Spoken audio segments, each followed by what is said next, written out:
le procureur général du roi Al-Baïda révèle la vérité sur la mort du jeune Youssef.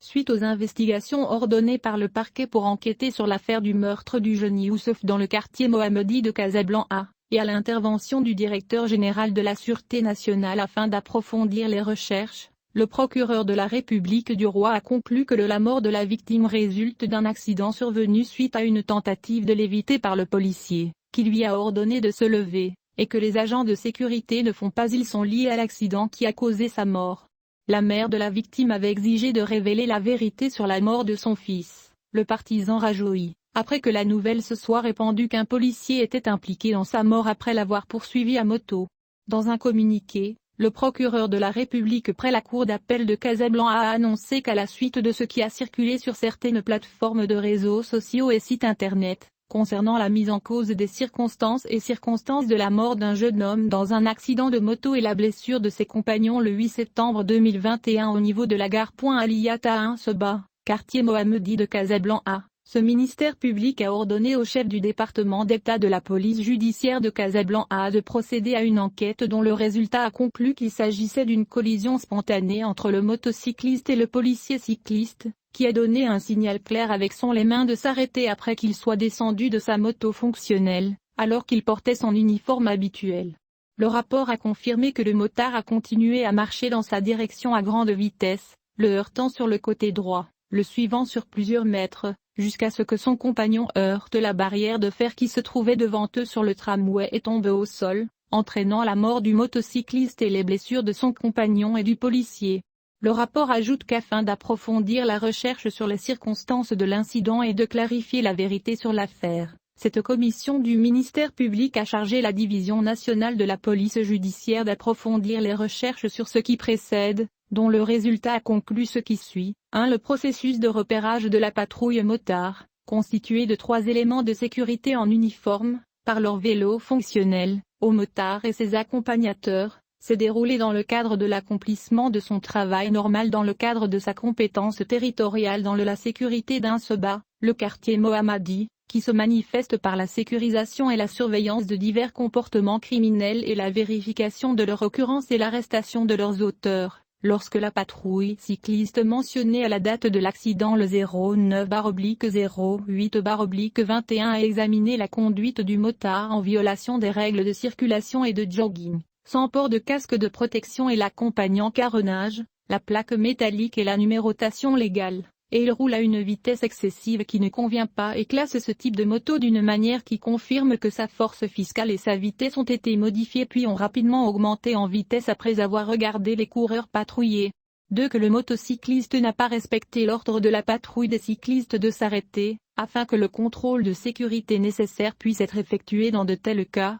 et pour vérifier son identité, ses installations, l'état de la moto, et de surveiller ses documents, conformément à ce qui est imposé par les règles de régulation de la circulation, et de jogging, et les préceptes de la loi en la matière. Le conducteur a insisté pour continuer son trajet et augmenter la vitesse de sa conduite dans les sens interdits, au mépris de sa sécurité et de la sécurité de ses installations, ainsi que des usagers de la voie publique, ce qui a accru les doutes sur les raisons de ne pas s'arrêter et de ne pas s'échapper. Et il était nécessaire que la patrouille à vélo de la police poursuive le processus de repérage. 3. À la suite de l'écoute d'un nombre important de témoins proches des lieux de l'accident, il a été confirmé que le conducteur et ses accompagnateurs n'avaient subi aucune violence, que ce soit lors du repérage ou après la chute de la moto. 4. Qu'après avoir examiné certains des enregistrements des caméras de surveillance à proximité de l'emplacement de la station de tramway Aliyata et du quartier Muhammadiya, y compris l'enregistrement de la caméra de surveillance thoracique de l'un des membres de la patrouille de sécurité,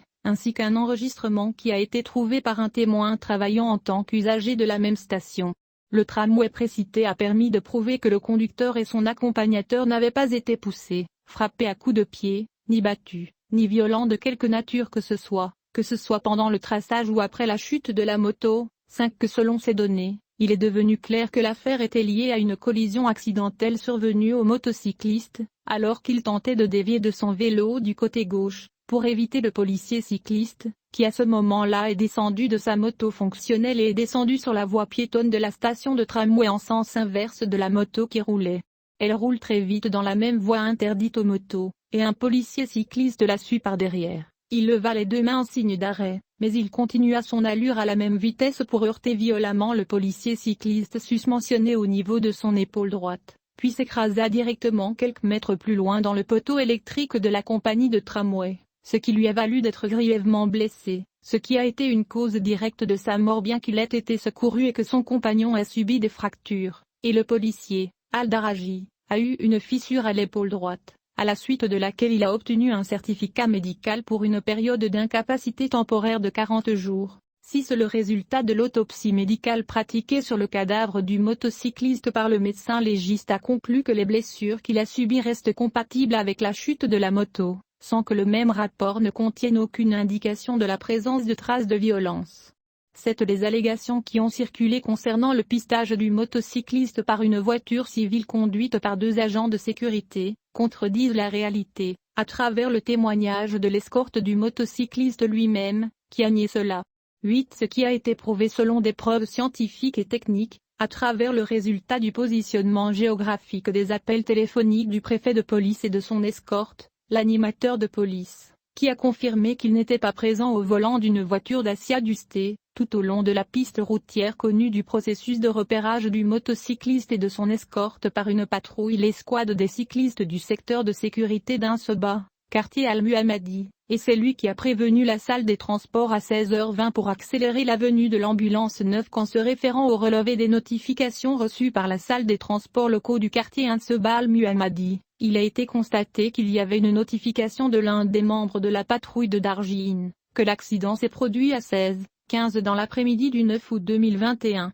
ce qui a nécessité la présence de l'autorité des accidents de la circulation. Il a nommé la tour sur place, qui a effectué les tâches légales et réalisé un schéma de l'accident. 10. Il a été confirmé que le conducteur de la moto n'était pas disponible lors du processus de suivi sur les documents de cette moto, selon ce que son compagnon a déclaré en l'écoutant, qui a confirmé que la raison de leur poursuite par les coureurs était le non-respect, ne portant pas de casque, et n'ayant pas les papiers de cette moto, la moto, ainsi que son moteur, qui a été modifié et augmenté en vitesse, en plus de l'absence du cadre en plastique, carénage, pour la moto. Sur la base de ces données, les résultats de la recherche n'ont pas prouvé que la patrouille des cyclistes avait commis un acte en violation de la loi. Il convient de rappeler que ce ministère public affirme son souci de garantir les droits et libertés, et sa mobilisation continue pour protéger la sécurité et la sûreté des citoyens et pour traiter leurs plaintes et doléances dans le cadre du respect